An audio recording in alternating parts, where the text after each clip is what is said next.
Now on KGW News. Firefighters are hurt when a fire explodes in southeast Portland. And tonight, businesses are coming to terms with the loss. I guess I'm going to be retiring early. Plus, COVID infections are on their way back down. But what causes the waves of cases we've been seeing throughout the pandemic? And later, a beloved Portland restaurant is closing its doors. Thank you, Portland. Yeah. To the greatest 26 years of our lives. Your news starts now. We begin tonight with the fallout from that massive fire in southeast Portland. The flames destroyed a building that housed a number of businesses. Thank you for joining us. I'm Laurel Porter. Now investigators are trying to figure out what started the fire. Mike Benner spoke to one person who lost their livelihood. If you've driven along Southeast Hawthorne between 12th and 20th, chances are you recognize this building, anchored by Lounge Lizard. But there are a number of businesses in this building, and they all appear to be a total loss. It was really great while it lasted. Long after a fire ripped through an inner Southeast Portland building, Evan Schlaze stood outside the yellow tape and looked at what was left of really good stuff, his business of 28 years. I had everything in that store, and I don't have any insurance or anything, so it's a total loss. Not much is left of the Thai and Lebanese restaurants either. Same goes for the antique furniture store, Lounge Lizard. Then there are the half dozen or so small businesses inside Schlaze's shop. That's what's really weighing on me right now. Livelihoods ruined by a fire that broke out around noon Tuesday. Witness videos show what firefighters were up against. Fast-moving flames that eventually brought down the roof. I just hope no life was lost. Nobody was killed. It's quite remarkable when you see this video. That is a smoke explosion. It injured 2 firefighters. They should be okay. This community, on the other hand. Every single small business on Hawthorne will be affected by this. It'll telegraph through because it could happen anywhere. Perhaps that explains the goodwill. We watched as a staffer at a nearby bakery brought treats to a family that lost their business. We definitely are pretty tight-knit around here. We wanted to try to brighten their spirits if possible. And that is what Evan Schlaze will miss most about owning a business on Southeast Hawthorne.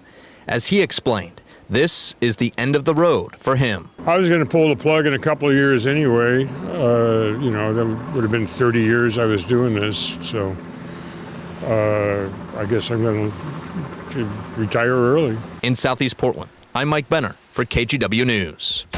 And now to an update on that huge police response in Molalla yesterday. We now know the man accused of going on a shooting spree, firing at homes and businesses, had his concealed handgun license revoked by the Clackamas County Sheriff's Office back in January. Today, Brian Mills appeared in court on video call and faces multiple charges, including attempted murder. He's accused of firing shots through the front of his house, hitting a truck that was leaving his driveway. The guy driving it was hit with shrapnel on his back and in his neck. He is going to be okay, though. Another bullet went through the wall of the house next door. It went into a bedroom where a 15-year-old girl was laying in bed. She wasn't hurt, thankfully. Police say this started as a medical call, but once they got there, Mills started shooting and officers returned fire. He'll be back in court next week. Now to the pandemic. The Oregon Health Authority announced 44 new COVID deaths today. That's the most announced in a long time. We're still waiting for details from OHA, but it's likely those happen over several days. In the meantime, we've noticed the outbreak of infection seems to come in waves over 3 months. Pat Doris went to the experts to try to understand why. Throughout this pandemic, it seems we have seasons where the sky seems to be falling. COVID infections are happening everywhere, and then they're not, until it starts up all over again. Take a look. The epi curve posted by the Oregon Health Authority shows a roughly 3-month ebb and flow. One began back in late October of 2020. Then it was on its way back down by late January. Another began building in late March of 2021, then was on its way back down in late June. The current wave began in mid-July and is now on its way down 3 months later. I've been modeling that pattern actually since quite early in the pandemic, and I call it the fear and fatigue cycle. Peter Graven, a lead data scientist at Oregon Health and Sciences University and the person who creates the COVID forecast, says it's most likely us and not the virus creating the waves. I asked if it's our behavior over time. The pandemic sort of quiets down, the numbers go down, people relax a little bit more, they gather more indoors, and then as the numbers start to go up, it's reported more in the news, they get more concerned, they start reacting a little bit, and so that eventually sends it back down again? Yeah, that's exactly it. That's, the pattern I've seen. In fact, it's been really interesting. There's been times when even before any policies happen, just through news reporting and other people seeing the case counts, people's behavior would change. You can see that same sort of wave in Clark County. The number of cases per 100,000 shows the pandemic building in November and then falling 2 months later in January, then building again in April before falling 2 months later in June, then building again in August before starting to fall 2 months later, now in October. But there does seem to be, an ebb and a flow. Dr. Stephen Krager is the deputy health officer for Clark County. He believes a number of factors are at play to create these waves, but the big question he cannot answer is, where does it go from here? Because a lot of people in Clark County are still at risk. So that's, 300,000 people in Clark County that have some sort of immunity. That means 200,000 people may not. And that, to me, that's kind of like, that explains a lot of why we've continued to see large waves. There's still a large susceptible population, people who can still get infected. In Oregon, data scientist Peter Graven thinks it is possible that we've seen the top of the last wave. Well, that is until our immunity begins to wear off, and then, without boosters, the sky could be falling again. Pat Doris, KGW News. Today, officials announced a Washington woman has died from blood clots related to taking the Johnson & Johnson COVID vaccine. Health officials did not name the woman, but according to her obituary, she was 37-year-old Jessica Berg Wilson. She is the first such death in Washington and only the fourth nationwide. She died 2 weeks after getting the shot in the Seattle area. She was born in Portland. Health officials acknowledged the tragic death, but reminded people just how rare this outcome is. Despite this sad event and a handful of other ones like it, we have to forge on as a society and take the route that carries the most benefit, the best benefit to risk ratio. Earlier this year, the CDC paused its authorization of the J&J vaccine to study blood clot risks. It determined then the benefits of the vaccine far outweigh the risks when compared to the threat of death or hospitalization from COVID. Now let's get you caught up on tonight's other headlines. Despite the news about the blood clot, Johnson & Johnson is requesting emergency use authorization from the FDA for its COVID vaccine booster. J&J says data submitted today shows its booster dose increases protection to 94% against moderate to severe COVID reactions. The FDA will now review the findings. St. Charles Health System in Central Oregon will require visitors to be vaccinated by October 18th.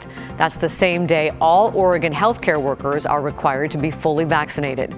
St. Charles says it's doing this to further protect patients and caregivers during the pandemic. Unvaccinated visitors will only be allowed under specific circumstances.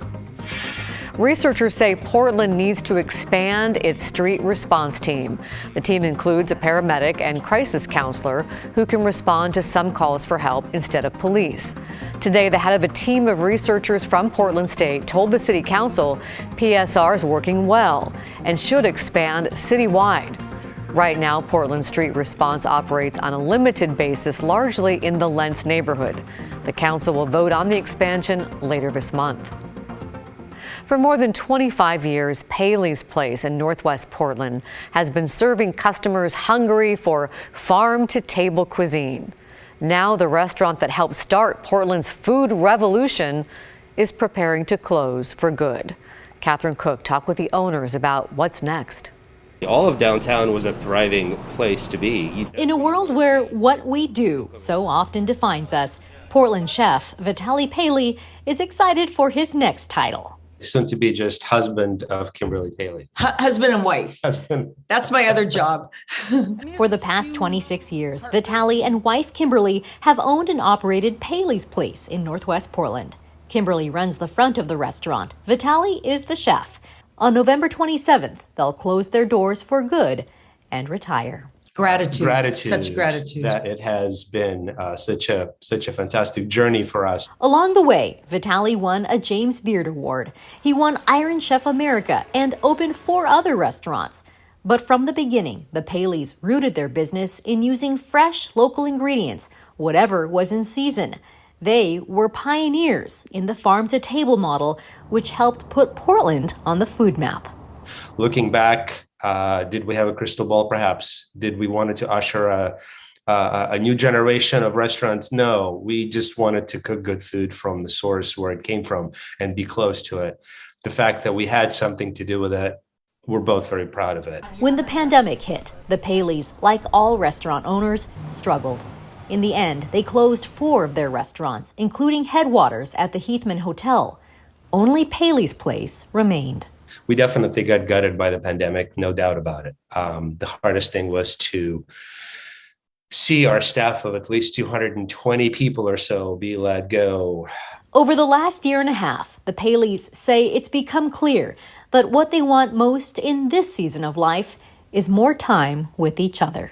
I almost feel selfish saying that and a little guilty for wanting to stop, but I look at Vitaly and we want to spend time with each other right now and let the youngins carry on.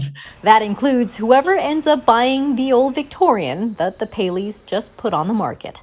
We'll wait for whomever wants to take this on, and it's going to be important to pass it on into the right hands. In the meantime, Vitaly and Kimberly will savor every moment of their last 2 months at Paley's Place, and so will customers.